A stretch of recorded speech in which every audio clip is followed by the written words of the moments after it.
Bismillahirrahmanirrahim. Assalamualaikum warahmatullahi wabarakatuh. Alhamdulillah wassalatu wassalamu ala Rasulillah sayyidina Muhammadin ibni Abdillah wa ala alihi wa sahbihi wa mawalah, amma ba'd. Mari kita mulai ngaji kita dengan bacaan Ummul Quran. Mudah-mudahan majelis ilmu ini ditakdir menjadi majelis ilmu yang nafi'an mubarakan fid dini wad dunya wal akhirah. Ala hadhihi niyyah wa ala kulli niyatin salihah wa ala ma nawainahu wa ala ma nawahu as-salafus salih. Thumma ila hadratin nabiyil Mustafa Muhammadin sallallahu alaihi wasallam wa ila hadrati ikhwanihi minal anbiya wal mursalin was sahabati wat tabi'in wal ulama'il 'amilin al musannifin wal mufassirin wal qurra'in wal katibin fi hamalatil Qur'an wa ila jami'i masyayikhina wa murabbi ruhina fi hadzal ma'had hadratu syekh ya syekh ya ma'sum ya ikhwan ya hashim ya Nur Aziz ini jami'il maksudnya luqman hakim wa usulihim wa furu'ihim wa nafa'ana bihim wa bi'ulumihim fid dharain amin. Al-Fatihah. A'udzu billahi minasyaitonir rajim.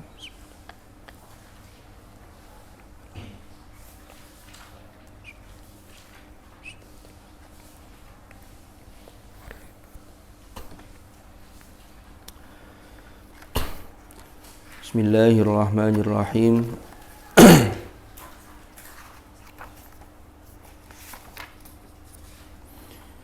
Faslunnya,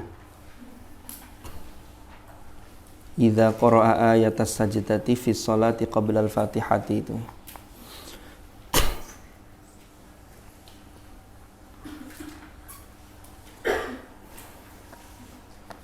saya itu beberapa kali menyampaikan ngaji itu adalah satu proses internalisasi dan itu investasi jangka panjang.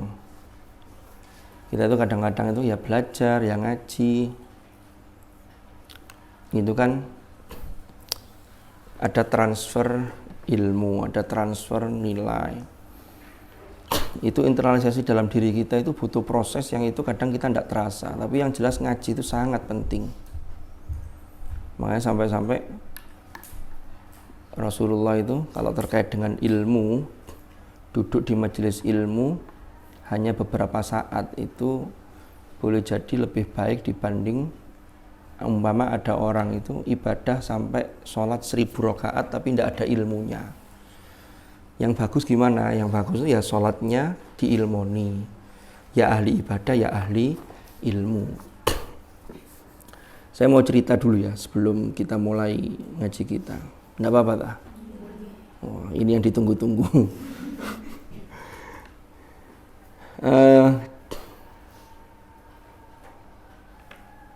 Saya itu beberapa ya kira-kira seminggu yang lalu atau 10 hari yang lalu lah. Itu sholat jamaah di satu masjid. Sejak rakaat pertama ketika duduk di antara dua sujud itu saya sudah tidak khusyuk. Apakah biasanya khusyuk? Biasanya ya enggak. Ya harus berusaha, tapi kan kita ini tetap berusaha. Karena kalau ingin jadi aflah, qad aflahal mu'minun alladzina hum fi sholatihim khashi'un. Kenapa kok saya tidak khusyuk? Ya faktor khusyuk itu kan sebenarnya dari dalam, tetapi faktor luar itu seringkali mempengaruhi kita. Saya mendelok sajadah, ono semut melaku ndur sajadah, itu akhirnya mikir semute. Kadang gambari sajadah itu di otak ada iki ngene ngono barang. Malah lihat depan ndangak titik ketok rukuhe koncone kembangane kok api, tuku ndek endi ngene iki. Koyoke kaine adem. Lho ngono barang gara gak khusyuk itu. Wis biasa gak khusyuk kena faktor eksternal. Gitu. Makanya kalau dulu itu mukena itu tidak motif-motif begini, standar polos. Tapi polos juga bisa membuat orang tidak khusyuk. Umama suwe gak dicuci, rusuh, belentong-belentong iki orang gak tahu diumbah iki mukena. Itu jadi masalah juga. Nah, kenapa yang membuat saya ini galau? Saya tuh melihat orang di depan saya itu. Ini jamaah laki-laki di depan saya, enggak mungkin jamaah perempuan. Mau ini di masjid kan. Ya masih di India kan laki-laki kan softnya kan di depan. Monggo kita persilakan. Ya. Ini top ini. Gelasnya top kopi, isinya teh.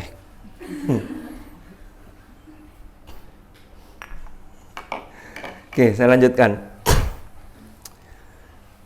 Lah saya pas sholat itu, saya penasaran gara-gara orang depan saya itu sambil bawa anak kecil 2. Dia sudah punya anak, berarti kan sudah bawa bapak. Dan bukan ibu-ibu. Karena ibunya di belakang sana sholatnya. Nah itu celananya itu pakai celana Levi's. Sampeyan kan tahu ya, celananya model anak muda, lanang-lanang itu. Iku sing kene suwek. Jadi di dengkulnya itu sobek, di paha sini sobek. Saya sampai pas tahiyat awal itu, kan sholatnya dijarai begini. Jadi softnya itu gini, tidak langsung di belakangnya enggak, tapi gini, nanti gini lagi di masjid ini. Sehingga saya pas di sini, orangnya di situ. Pas tahiyat kan agak lama duduknya. Saya juga tahiyat tuh sampai ini. Ini opo. Sampai saya pastikan ketika sudah salam, saya agak maju sedikit, saya melihat. Iki sakjane iku, saya khawatirnya jangan-jangan saya salah lihat. Memang celananya luarnya bolong tapi dalamnya pakai rangkepan. Tapi kemudian saya maju lagi, ternyata mohon maaf bulu-bulu yang di kaki itu keluar gitu. Orang ini bapak-bapak ini, wah enggak bener ini. Ini mesti mohon maaf. Ini gak tahu mondok iki, gak tahu ngaji bahwa batas aurat laki-laki itu baina surrati war rukbah. Katakan begitu ya. Mau mengingatkan itu khawatir tersinggung, tidak mengingatkan saya dosa. Karena saya tahu bahwa ini tidak benar. Akhirnya setelah sholat saya beranikan diri. Orang nahi mungkar, amar ma'ruf itu berat, apalagi nahi mungkar itu jauh lebih berat. Dulu kan saya pernah cerita, ngajak orang jamaah itu juga berat, tapi yang paling lebih berat lagi itu jadi keamanan. Ada yang cebet, dicatat, wah itu musuhnya banyak itu. Itu nahi mungkar gitu kan. Kalau amar ma'ruf, ayo jamaah dicatat, itu juga punya musuh tapi tidak seberat yang nahi mungkar. Nah, saya deketin orangnya, saya tanya begini, Nun sewu jenengan dari luar kota apa dari dalam kota sini? Oh, kulo dalam kota mawon. Saya cairkan dulu suasananya, tidak langsung mas sama ini dosa mlebu neraka. Nah langsung gitu kan. Ya. Terus saya tanya, ngapunten, di depan itu ada apa peminjaman sarung. Saya ini pun jenengan minjem sarung, niki nun sewu salat ngaten mboten sah. Karena secara ini syaratnya tidak terpenuhi, harus menutup aurat kan, syatrul aurahnya tidak terpenuhi. Lah gimana kalau mau sah? Dia tidak bisa ngotot ini sah. Kan fikih itu sudah jelas. Iki pokoknya gak, Rasulullah sudah menyatakan, lalu di Quran juga jelas. Pokoknya menutup aurat itu tidak ada ampun sudah. Ya kecuali kalau ada unsur tidak sengaja. Lah ini enggak celana nih sing suwe itu. Jenengan minjem mangke salat malih niki nun sewu. Mboten sah karena ini bagian dari aurat yang itu tampak. Alhamdulillah diterima pendapat saya. Oh, nggih matur nuwun. Wis metu ambek anaknya 2 ini. Saya penasaran. Tak toleh, tak delok sampai di tempat sarung itu kok enggak belok orangnya. Langsung bablas pulang. Waduh, ini yang jangan-jangan yang oleh Al-Khalil bin Ahmad Al-Farahidi itu. Saya tidak tahu ini kaul ini dinisbatkan ada yang ke Al-Khalil lalu dikutip Al-Ghazali dan seterusnya. Itu masuk kategori rajulun la yadri annahu la yadri. Ini orang yang tidak tahu tapi dia tidak tahu kalau dirinya tidak tahu. Sehingga dikasih tahu ngengkel. Akhirnya tapi kan saya gugur kewajiban. Ma'dziratan ila rabbikum. Jadi contohnya iya ilmu itu kelihatannya sepele loh, tapi kan sholat sing dilakoni maksudnya sampai merem-merem. Bahkan setelah sholat itu doanya itu sambil merem-merem loh. Setelah doa imam itu dia amin, Setelah itu doa lagi. Mbak merem-merem. Iki terus piye?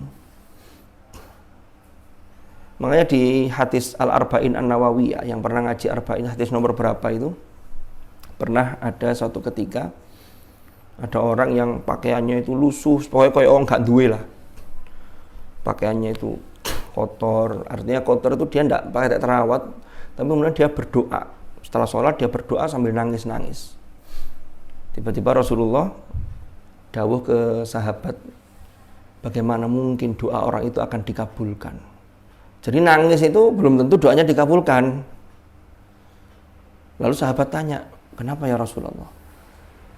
Itu barang yang dipakai itu, bagaimana mungkin doanya dikabulkan? Barang yang dipakai, pakaian yang dipakai itu, termasuk makanan yang dimakan itu adalah berasal dari sesuatu yang haram, yang tidak halal. Itu akan menghalangi, akan menjadi hijab seseorang.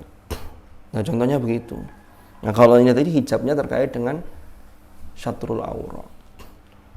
Gimana kalau orang yang tidak tahu? Ya itu dia kalau sudah ada yang ngasih tahu ya dia harus fas'alu ahla dzikri in kuntum la ta'lamun. Seharusnya dia harus aktif tanya, harus aktif untuk mengikuti, untuk mengetahui. Ya itu contohnya betapa pentingnya ilmu. Makanya umpama ya orang kayak begini nih sholat sampai 1000 rakaat, ya percuma. Kecuali kalau 1000 rakaat itu benar-benar ilmunya sudah pas. Ilmu terkait dengan toharohnya, ilmu terkait dengan fikih ibadahnya, belum lagi ilmu terkait dengan iman, Islam, ihsannya, lalu sholatnya berkualitas.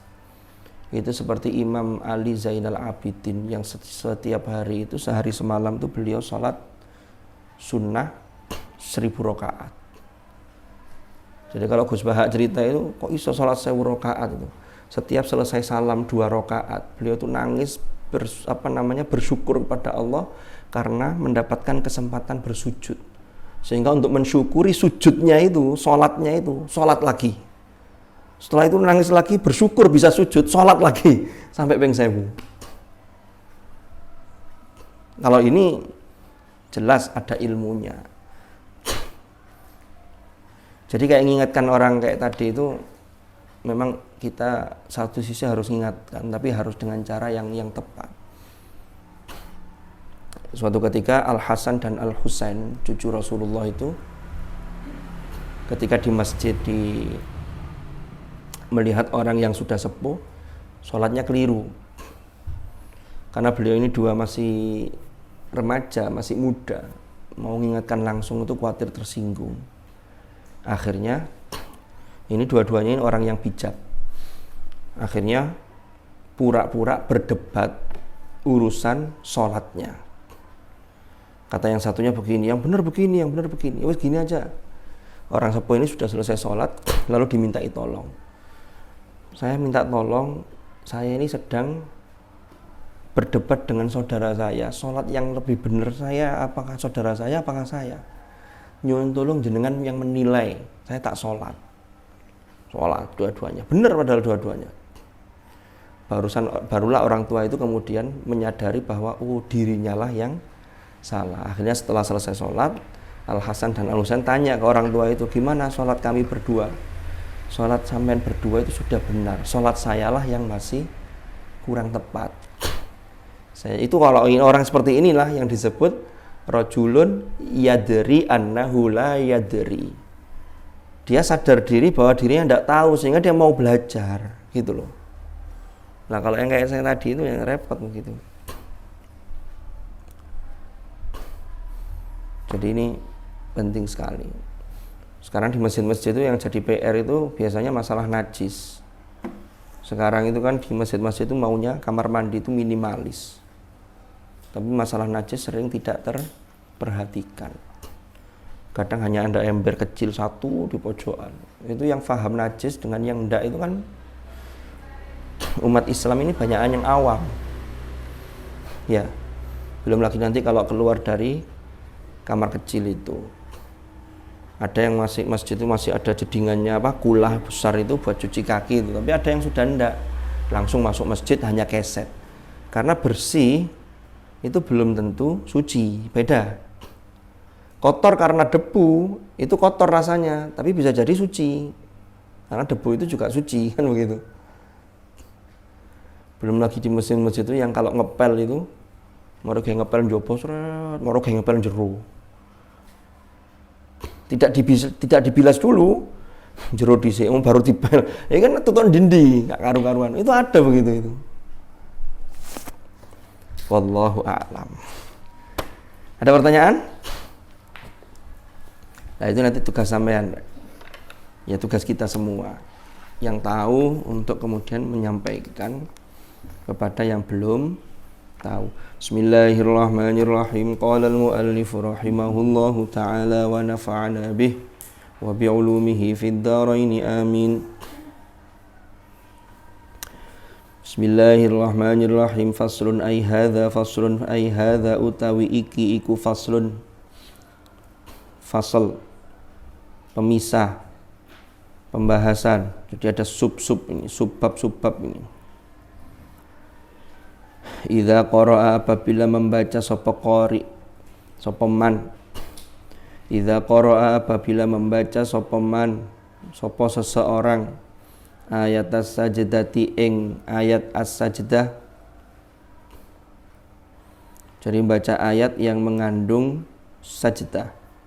Di situ ada perintah untuk melakukan sujud tilawah. Fi sholati ing dalam salat.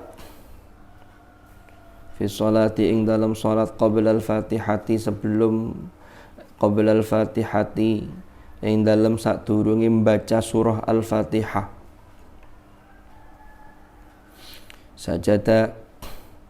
Sajada maka bersujud sapa man. Artinya sujud tilawah.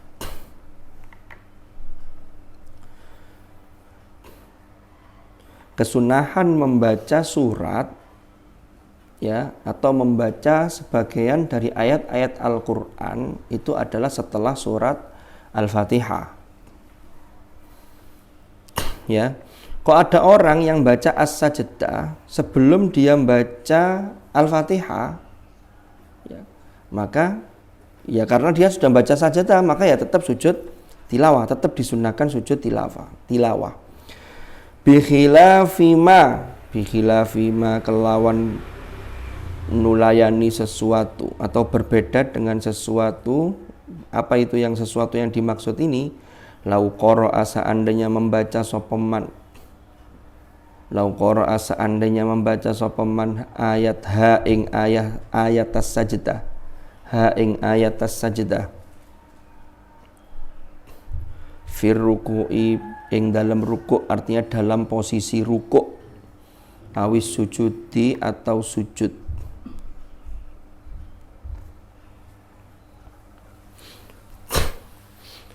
Awis sujudi atau sujud.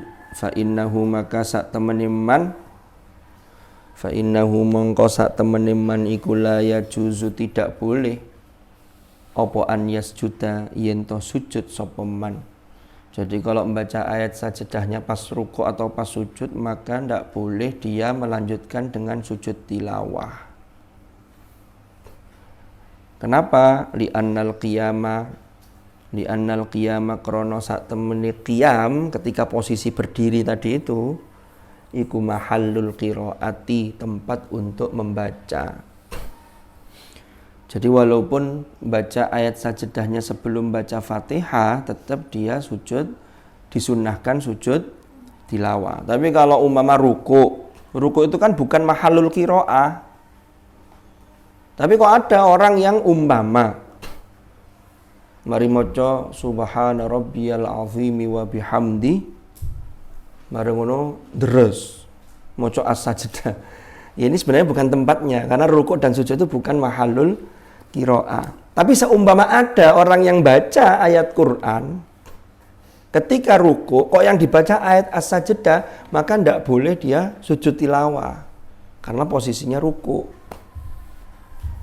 Ya kan begitu, ruku itu kan masuk rukun, sementara sujud tilawah itu adalah sunnah. Maka kalau dilakukan ya ini bisa membatalkan sholat. Walau qara'alan seandainya membaca sopeman as-sajdata ing sajdah ing ayat sajdah.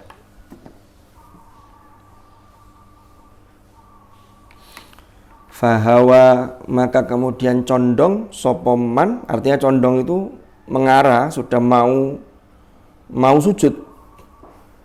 Fahawa liyas juda, maka kemudian condong sopoman liyas juda untuk melakukan sujud sopoman.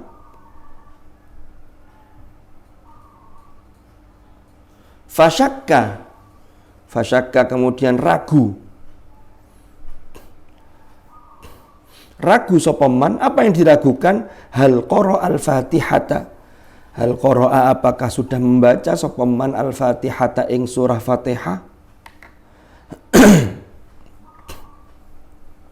Bama ada orang salat Allahu Akbar, saking semangatnya karena salatnya ini pakai deresan pribadi, sehingga salatnya itu setiap salat itu membaca satu halaman mushaf, satu halaman sak koco. Saking semangatnya mari takbiratul ihram Allahu Akbar, moro-moro baca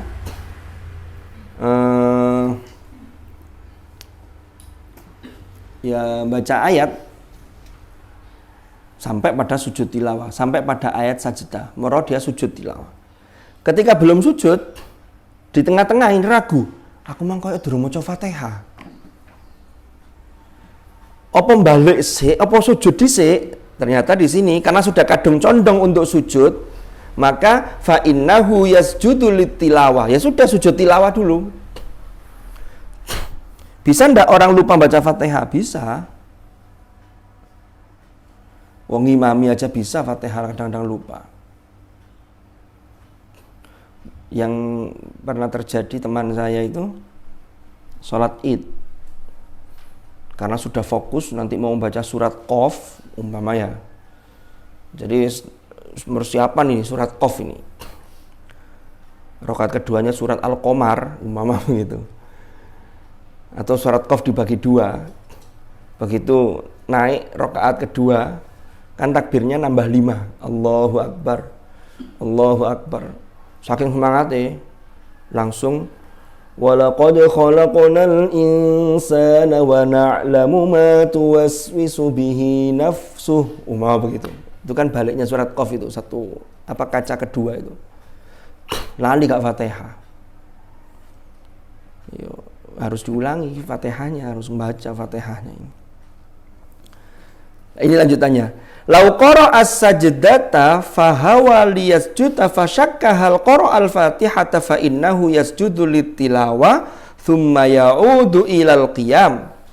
Thumma ya'udu nuli kemudian nuli balik sapa man ilal qiyam maring berdiri jadi kembali lagi berdiri fa yaqra'u maka membaca sapa man al-fatihata ing surah al-Fatihah. Li anna sujudat tilawati karena sak temene sujud tilawah iku la yu'akhkharu tidak ditunda.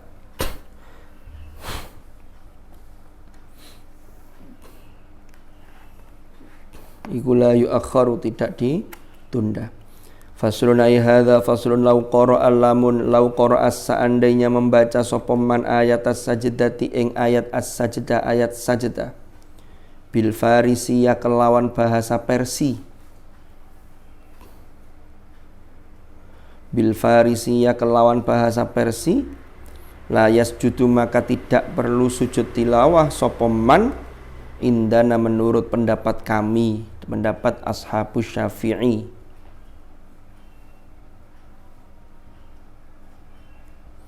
Kama lau fassara kama kaya sesuatu lau fassara seandainya menafsirkan sapa man ayat as-sajdatin ing ayat sajdah. Ayat as-sajdatin ing ayat sajdah. Ini maksudnya seumpama kita membaca terjemahan. Kalau di sini contohnya bil Farisiya bahasa Persia, tapi ini maksudnya bisa kita kiaskan dengan bahasa yang lain. Ya, maka kita baca akhir surat Al-Alaq, bersujudlah dan mendekatlah, beribadahlah kepada Allah. Wasjud waqtarib. Kita baca Indonesianya, maka tidak perlu sujud tilawah. Atau ketika menafsirkan, menjelaskan tafsirnya, itu juga tidak la yasjudu. Itu menurut pendapat mazhab Syafi'i. Wa qala Abu Hanifah wa qala, dan berkata sapa Abu Hanifah, Imam Abu Hanifah, kalau Imam Abu Hanifah yasjudu, tetap disunahkan sujud sapa man. Jadi walaupun tidak baca wasjud waqtaribnya, baca terjemahannya, maka Imam Abu Hanifah menyatakan ya sujud aja. Ini Imam Abu Hanifah. Berarti ini di luar sholat sujud tilawahnya, karena kalau di dalam sholat tidak mungkin membaca terjemahannya. Kalau dalam sholat maka sholatnya jadi batal. Kan baca sholat, kalau bacaan sholat lalu terjemahannya yang dibaca kan batal sholatnya. Karena kalau terjemah itu ya bukan Al-Quran, terjemah itu ya terjemah.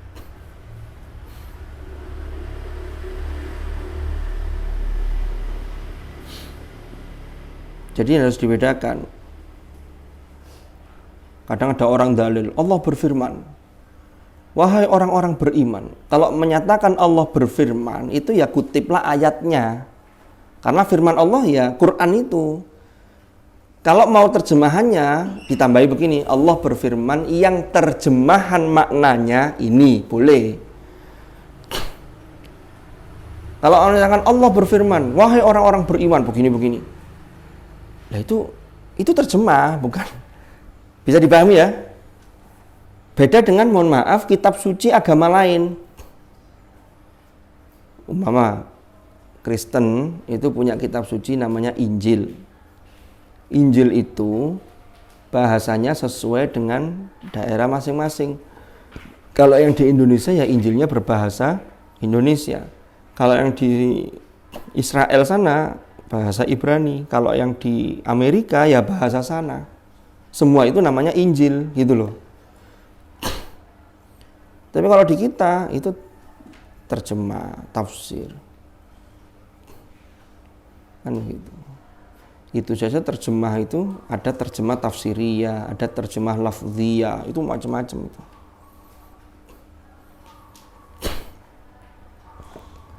Oke.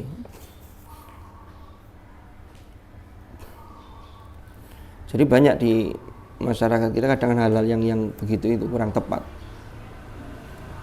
Sama kayak ini, saya pernah tahu ada orang ceramah, dia baca ayat. Wah, ayat puasa contohnya. Ya ayyuhalladzina amanu kutiba alaikumussyiyam kama kutiba alal ladzina min qablikum la'allakum tattaqun. Al-ayah.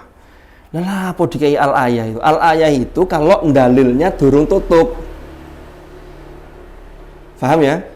Jadi kalau sampai ngutip satu ayat tapi ndak utuh, umpama wa qadha rabbuka alla ta'budu illa iyyahu wa bil walidaini ihsana. Al-ayah. Itu al-ayah karena ayatnya belum selesai, imma yablughanna dan seterusnya. Tapi kalau sudah selesai rasul ayat, ndak perlu dikasih al-ayah. Al-ayah itu maksudnya ai istamir hadhil ayata. Tutupno ayat iki. Soalnya aku durung tutup ngono lho. Kadang ono uang dualil ku ape masih ayatnya sudah penuh dikai al-ayah. Lapo? Jadi urgensinya ndak kena gitu loh. Oke. Kama law fassara ayat sajdatin wa qala Abu Hanifah yasjudu. Faslun ay hadza faslun idza sajada, apabila sujud sapa al-mustami'u, orang yang mendengar. Jadi ada orang yang mustami' mendengarkan qari yang membaca ayat sajdah. Idza sajada, apabila bersujud sapa al-mustami'u, mustami' orang yang mendengar, ma'al qari'i sertani qari, artinya mendengar bacaan dari seorang qari. Tapi qari itu la yartabitu, La yartabitu yang tidak punya keterikatan, yang tidak terikat sapa mustami bihi kelawan qori. La yartabitu yang tidak terikat sapa mustami bihi kelawan qori. Nggak terikat itu umpama saya baca ayat sajadah tapi di luar sholat, sampean ngrungokno, maka ini sesungguhnya tidak terikat, apalagi sampean di luar sana. Kalau yang terikat itu kalau dalam sholat, makmum itu sebagai mustami tapi terikat oleh qori'nya. Apa masalahnya di sini? Wala yanwi dan tidak berniat sapa mustami al-iqtida'a ing mengikuti bihi kelawan qori.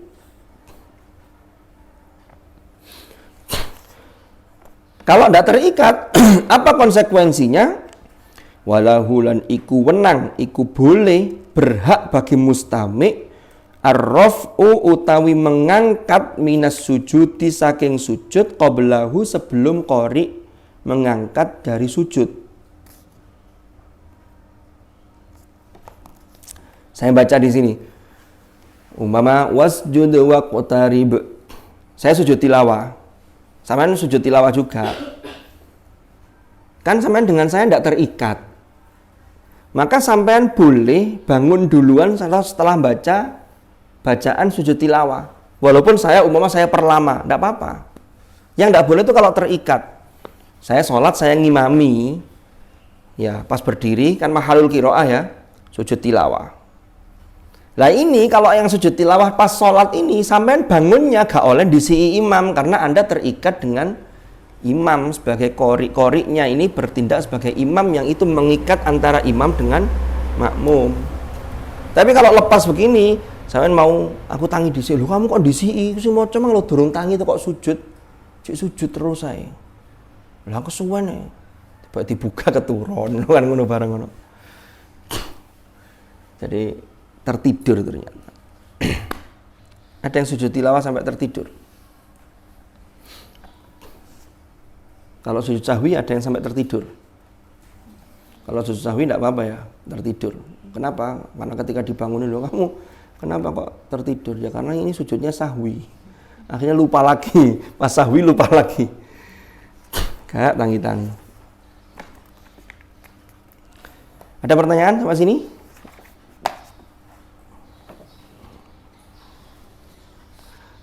Nggih, monggo.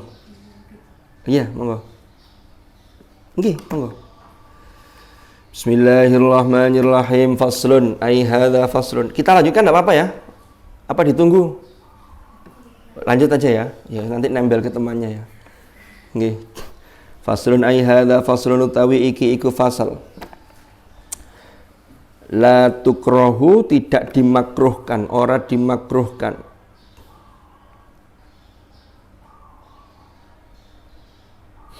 Apa qiraatu ayatis sajdati, membaca ayat as-sajdah lil imami bagi imam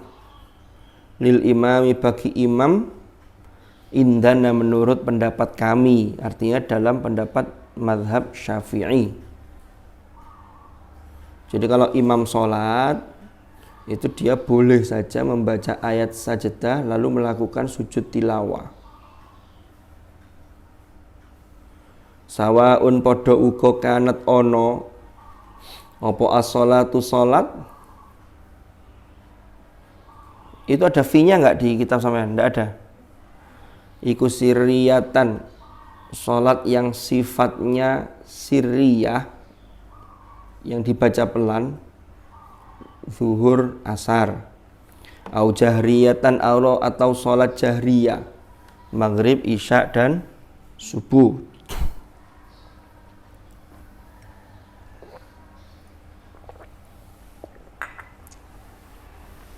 Wayas judu dan sujud tilawah sopo imam. Wayas judu dan sujud tilawah sopo imam soto. Wayas judu dan sujud tilawah sopo imam mata qoro'aha, kapanpun ketika ia membacanya, artinya membaca ayat sajdah. mata qara'aha ketika dia membaca ayat as-sajdah.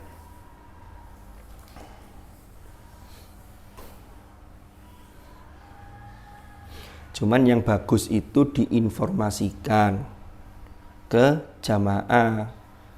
Jadi umpama sholatnya sholat zuhur, nanti sudah rencana mau baca ayat yang ada sujud tilawahnya, maka baiknya jamaah itu diberitahu rakaat pertama mangke wonten sujud tilawah. Itu biasanya terjadi seperti ketika sholat tarawih. Sholat tarawih itu biasanya dikasih tahu sama imamnya, rakaat awal, rakaat ula, rakaat pertama sujud tilawah.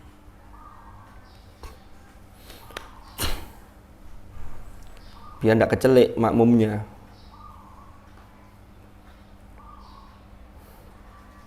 Termasuk ketika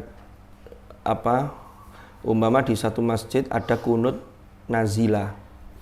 Kunut nazilah itu kalau biasanya itu Rasulullah mencontohkan ketika ada satu musibah yang dihadapi oleh umat Islam, termasuk ketika terjadi wabah.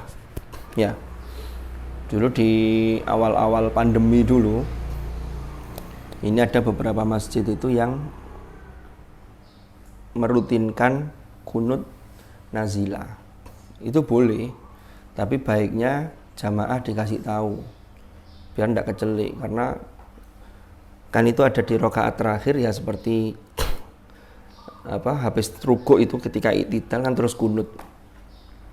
Karena kalau tidak dikasih tahu nanti jamaahnya ya tidak tahu, kalau tahu nanti keburu sujud, karena jamaah itu tipologinya juga macam-macam. Ono sing jamaah itu senengannya kepingin balap imam.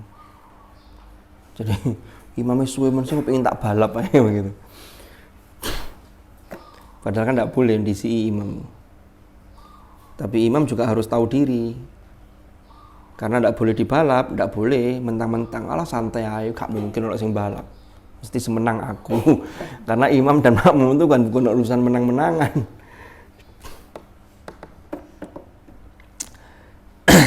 Jadi boleh. Wa qala Malikun, Imam Malik berpendapat yukrahu dzalika mutlaqan, yukrahu dimakruhkan apa dzalika hal tersebut mutlaqan secara mutlak. Wa qala Abu Hanifah, Imam Abu Hanifah pendapatnya begini, yukrahu dimakruhkan sopo imam, artinya sujudnya imam ini asiriyata. Itu ada fi-nya enggak ada juga? Oh ada ya? Di sini enggak ada, tapi terserah bisa. Kalau ada fi-nya berarti fisiriyati kan gitu. Yang dalam salat kang bangsa Syria. Artinya salat yang Syria. Kalau tidak ada fi-nya berarti asiriyata. Dunal jahriyati, selain sholat-sholat yang jahar.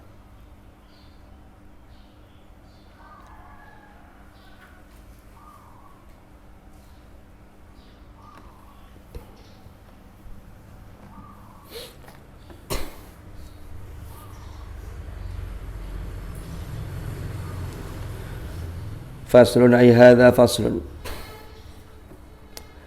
La yukrahu tidak dimakruhkan, la yukrahu tidak dihukumi makruh, indana menurut pendapat kami, menurut ashabus Syafi'i, di dalam mazhab Syafi'iyah, apa yang tidak dimakruhkan, tidak dihukumi makruh, apa sujud tilawati, sujud tilawah fil auqati ing dalam pira-pira waktu allati kang nuhiya kang dilarang, nuhiya kang dilarang anis sholati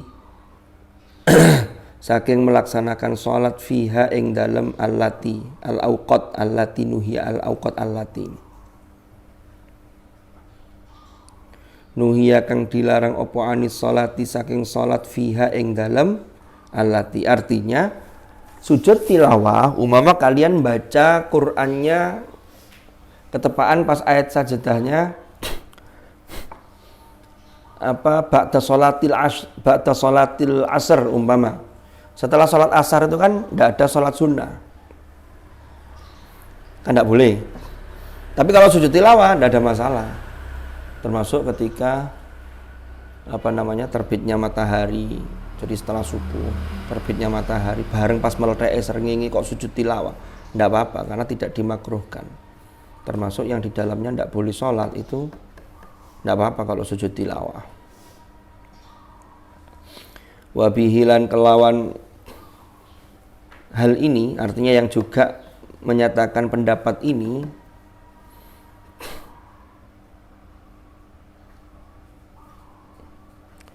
qala asy-Sya'bi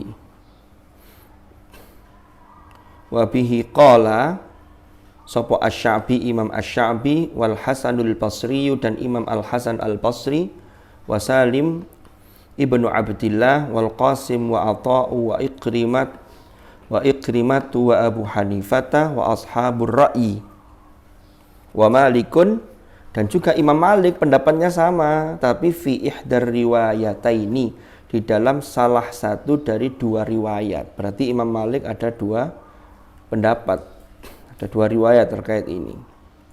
Satunya tidak makruh, satunya dimakruhkan.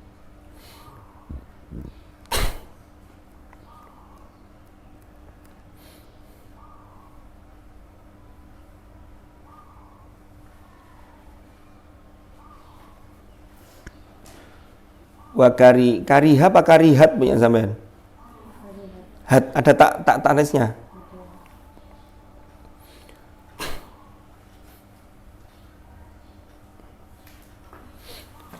Wa karihat. Tapi kalaupun kariha tidak apa-apa sebenarnya. Kalaupun ada yang kariha. Wa karihat dan tidak suka. Wa karihat dan tidak menyukai dzalika ing hal tersebut sapa thaifatun minal ulama, sekelompok ulama. Tapi ada sekelompok ulama yang tidak senang sujud tilawah ketika waktu-waktu dilarang sholat. Jadi untuk menghormati termasuk waktu larangan itu, waktu larangan sholat, maka ya wes gak usah sujud tilawah wes. Minhum diantaranya, minhum iku setengah saking ta'ifatun minal ulama. Abdullah bin Umar utawi Abdullah bin Umar wa Sa'idun Ibnul Musayyib, ada yang baca Al-Musayyab, wa Malikun. Lah ini Malik tadi kan riwayat yang satu mengatakan makruh, mengatakan tidak dimakruhkan, tapi riwayat yang ini mengatakan fir riwayatil ukhra, yang dalam riwayat kang liya itu dia tidak senang, berarti memakruhkan maksudnya. Wa Ishaq ibnu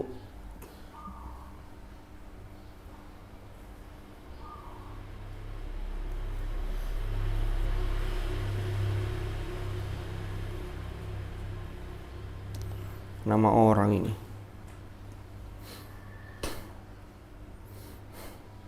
Rohwai, apa itu ya bacanya ya, nanti saya cari lagi. Ini kalau nama-nama orang ini, orang dulu itu. Jadi kalau menguasai paham nama-nama orang itu ya harus banyak baca juga. Wa Abu Thawr dan Imam Abu Thawr.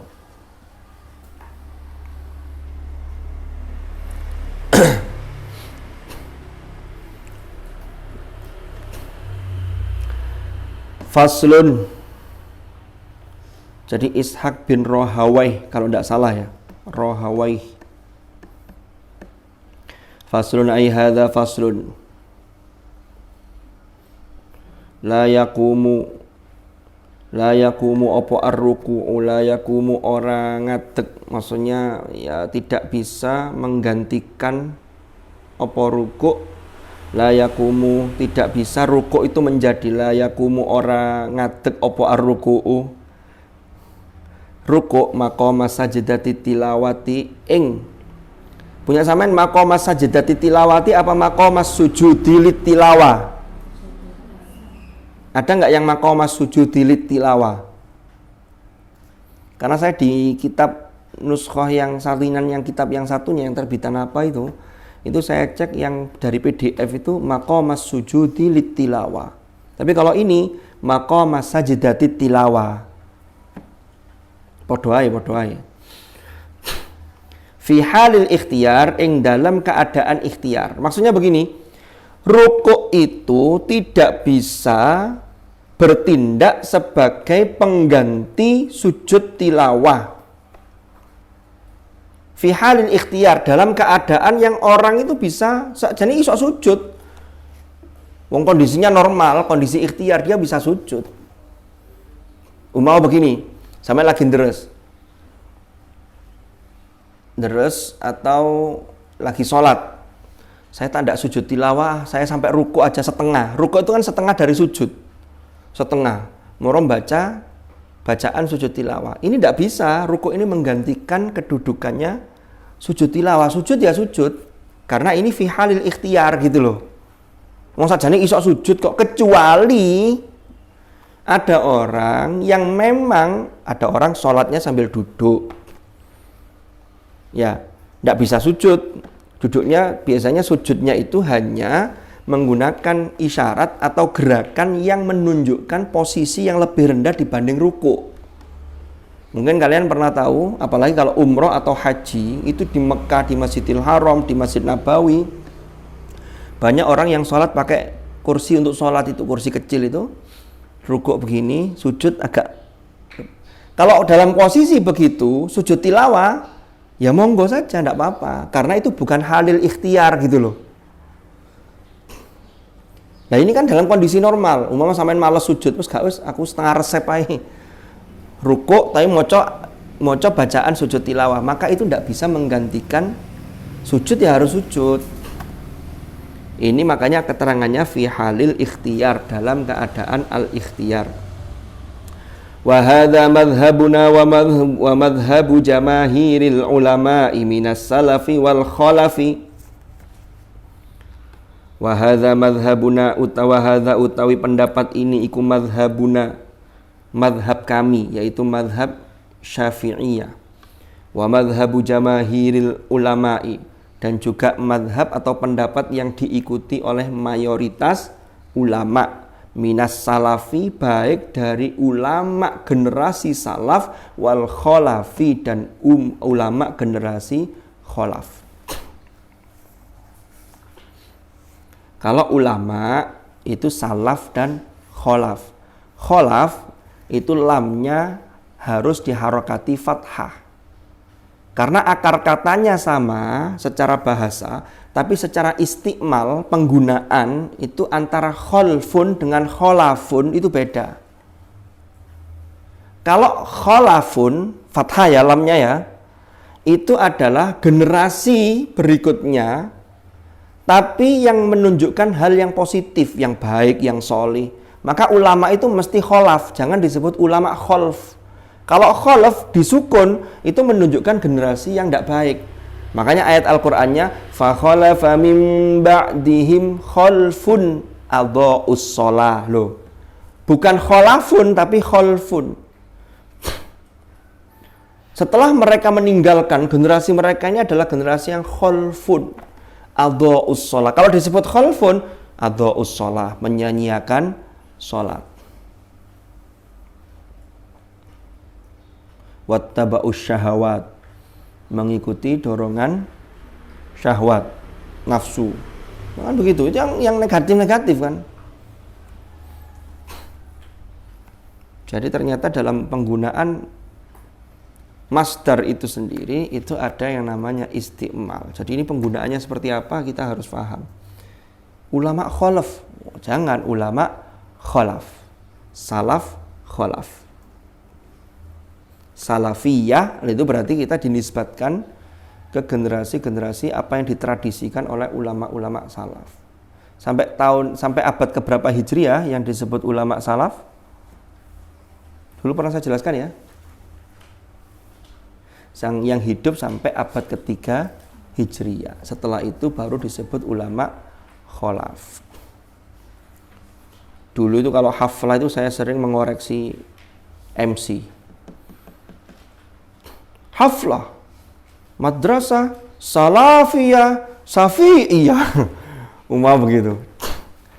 Karena sudah diserap bahasa Indonesia, apakah itu salah? Ya saja nih gak salah. Cuma nek ngerti asal usulnya, maka lebih baik panjang pendeknya disesuaikan. Madrasah salafiyah syafi'iyah. Lu mesti kan ngono. Jangan dipanjangkan salafiyah karena aslinya tidak panjang, tapi cukup salafiyah syafi'iyah. Ada yang biasa jadi MC. Nah, mulai ketika acara khitobah, acara tiba, acara-acara pentas seni itu kan harus sudah mulai dilatih. Ya saja ini sepele, gak apa-apa, gak dosa, keliru juga gak dosa. Cuma kalau bisa yang lebih benar kan kenapa enggak gitu loh. Salafiyah. Jadi kalau kiai-kiai dulu itu biasanya menamakan satu lembaga pendidikan itu sudah dilabeli salafiyah syafi'iyah. Nah sekarang itu, mohon maaf, itu muncul gerakan-gerakan, aliran yang mereka mengatasnamakan dirinya salafi. Ini beda lagi. Kalau yang mengatasnamakan dirinya salafi, itu mereka merasa menisbatkan kelompok mereka itu yang paling sesuai dengan generasi salaf yang dicontohkan oleh Rasulullah dan para generasi sahabat ketika itu.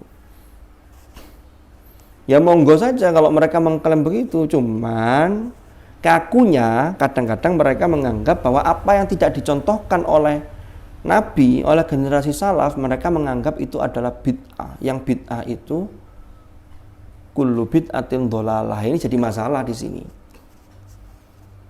Yaitu sehingga memahaminya jadi terlalu sempit. Jadi beda antara salafi dengan salafiyah. Sampai kalau ditanya menurut di mana? Madrasah salafiyah syafi'iyah. Lalu ditambahi lagi syafi'iyah. Kenapa syafi'iyah? Karena lembaga ini menisbatkan dirinya, ya mulai dari pendiri dulu, bahwa yang diajarkan di sini adalah fikihnya Imamuna Asy-Syafi'i. Maka nisbatnya Syafi'iyah. Imam Syafi'i itu termasuk ulama salaf. Karena beliau lahir 150 Hijriah, wafat 204 Hijriah. Itu masih generasi salaf. Ya kan begitu. Jangan sampai ada yang mengatakan pondok di mana? Di madrasah saya di mana? Pondok Salafi, lo beda. Jangan.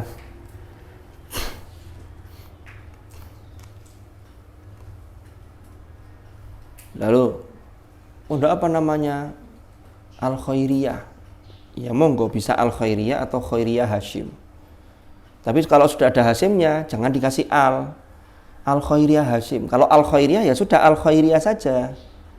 Berarti Al-Khairiyah. Tapi kalau Khairiyah Hashim tidak apa-apa karena ini langsung kembali ke nama. Ya. Itu di kalender apa kalau di kalender tuh? Pondok pesantren apa itu namanya? Yang atas tuh loh setelah oh yayasan ya.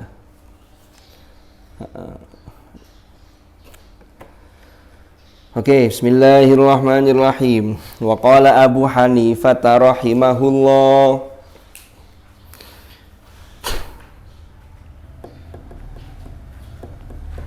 Wa qala dan berpendapat sapa Imam Abu Hanifah rahimahullah. Kata Imam Abu Hanifah yaqumu maqamahu. Yaqumu apa ar-ruku'u maqamahu maqama sajdati tilawah. Jadi tidak apa-apa kata Abu Hanifah. Umpama orang malas sujud, saya cukup ruku aja lalu baca bacaan sujud tilawah, itu boleh. Itu kata Imam Abu Hanifah.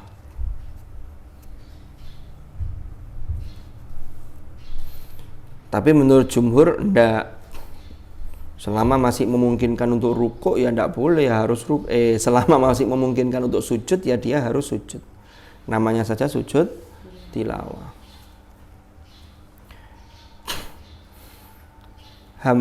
Posisi seorang hamba yang paling dekat dengan Tuhan itu adalah ketika sujud. Ini kalau difahami secara zahir ya, maka ketika sujud itu. Salat itu kan sesungguhnya menggabungkan semua tradisi penyembahan yang ada pada umat manusia.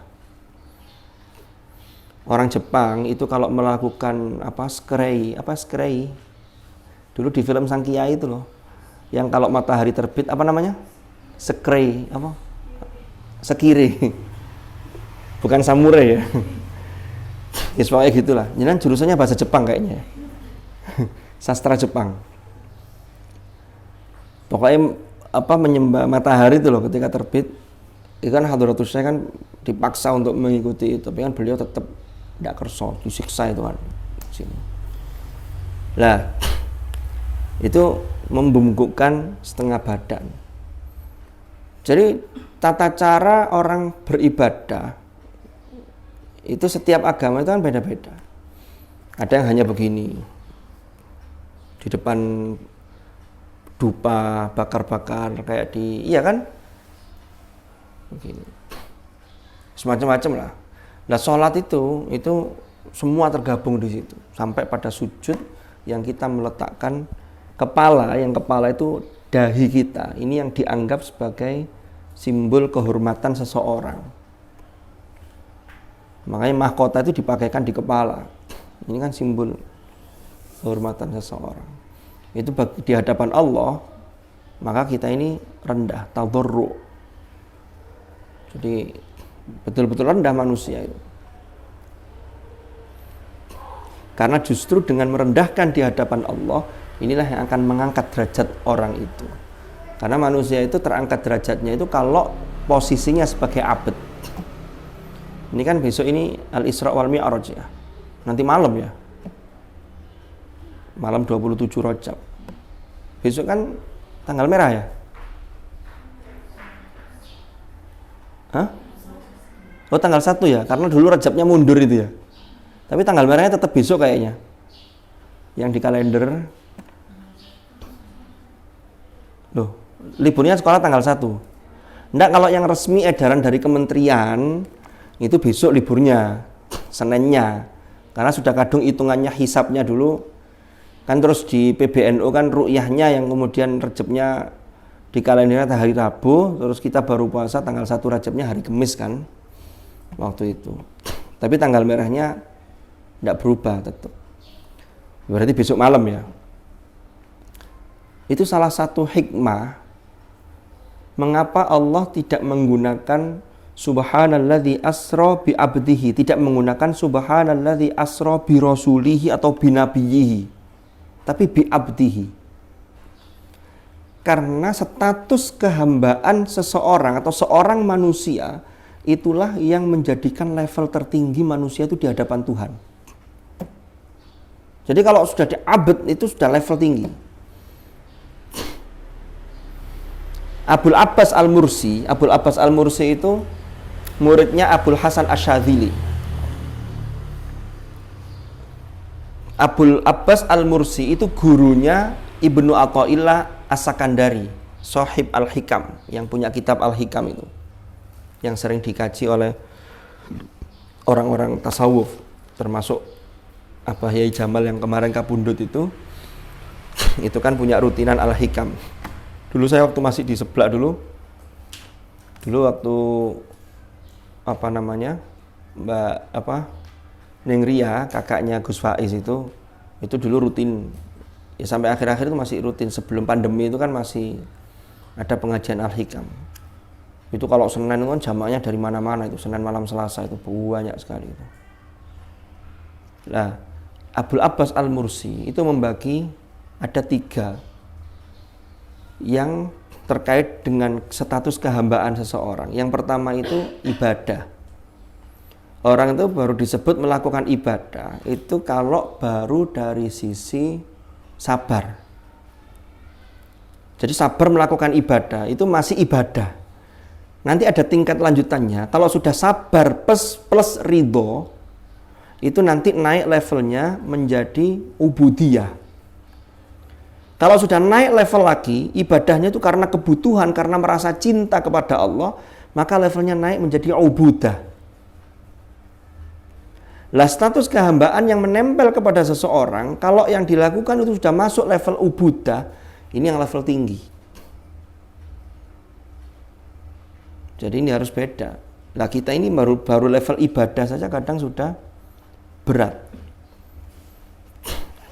Mudah-mudahan kita ini selalu bisa mengupgrade diri kita sehingga kita bisa mencapai naik makomat itu, posisi atau station itu dalam tasawuf yang endingnya nanti adalah ma'rifat billah.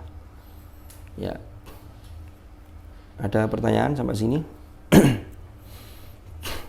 Jadi ilmu itu seharusnya memang mengantarkan seseorang untuk semakin ma'rifat kepada Allah. Innama yakhsyallaha min ibadihil ulama. Jadi orang semakin memiliki rasa khosyah, ini harapannya. Sedikit lagi sampai titik. Wa dalilul jumhuri, utawi argumentasi jumhur ulama atau dalil yang dipakai oleh jumhur ulama. Dalilnya apa? Al-qiyasu ala sujudis salati, yaitu qiyas, analogi, dikiaskan ala sujudit tilawat, ala sujudis salati ing atase sujud dalam salat.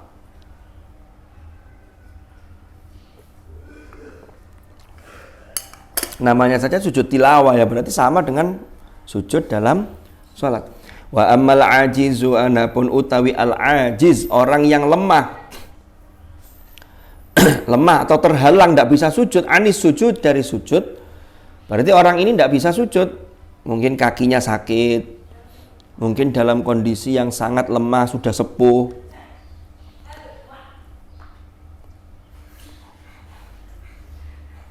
Nek sujud bangun itu tidak bisa bangun karena kakinya kretek-kretek, begitu ya. Apa yang dilakukan? Fayumi'u, maka cukup memberi isyarat sopo al-ajiz ilaihi, terhadap sujud. Jadi hanya memberi isyarat kalau dia sujud. Apalagi orang yang sudah berbaring, tidak bisa sujud, hanya berbaring tok, maka sholat saja menggunakan isyarat, maka sujud juga boleh menggunakan isyarat. Kama yumi'u, sebagaimana ia memberi isyarat, kama yumi'u, sebagaimana ia memberi isyarat, bisujudi sholati, kelawan sujudnya ketika sholat. Jadi kelawan sujud ketika sholat.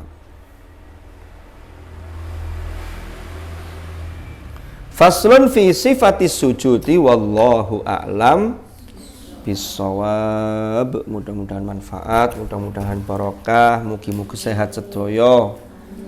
Al-Fatihah.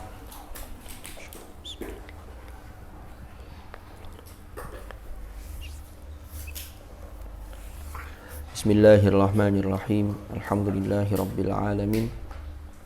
Allahumma ma'al Qur'an, Allahumma ma'al Qur'an, Allahumma ma'al Qur'an. Ij'alna wa auladana wa dhurriyyatina wa ahlana wa ashabana min ahlil Qur'an alladhina hum ahluka wa khassatuk, waj'alna wa iyyahum min ahlil ilmi wa ahlil khair wa min alladhina astafaita min ibadika alladhina warithu kitabak wa sabaqu bil khairati bi idnika bi rahmatika ya arhamar rahimin. Allahumma inna nastaudi'uka ma qara'na wa ma hafidna wa ma 'allamtana farduthu ilaina inda hajatina ilaih bi rahmatika ya arhamar rahimin. Allahumma anfa'na bima 'allamtana wa 'allimna ma yanfa'una warzuqna ilman nafi'a. Fafahamnaha Sulaiman wa kullan atayna hukman wa ilman wa sakharna ma'a Dawud al-jibali yusabbihna wat-tayr wa kunna fa'ilin. Allahumma arzuqna fahman nabiyyin wa hifdzal mursalin wa ilhamal malaikatil muqarrabin bi rahmatika ya arhamar rahimin. Wa sallallahu ala sayyidina Muhammadin walhamdulillahi rabbil alamin. Al-Fatihah.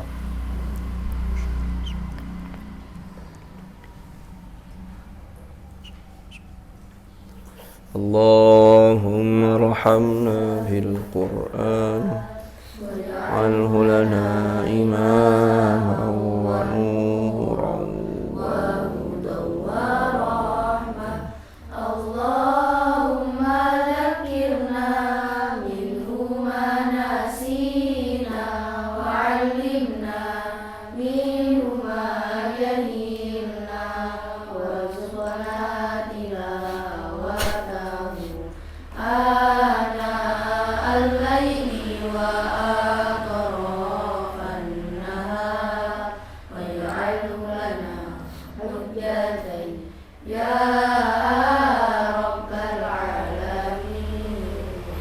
Subhanakallahumma bihamdika asyhadu an la ilaha illa anta astaghfiruk wa atubu ilaik. Wa sallallahu ala sayyidina Muhammadin walhamdulillahi rabbil alamin. Hadanallahu wa iyyakum ajma'in. Al-afwa minkum. Assalamualaikum warahmatullahi wabarakatuh.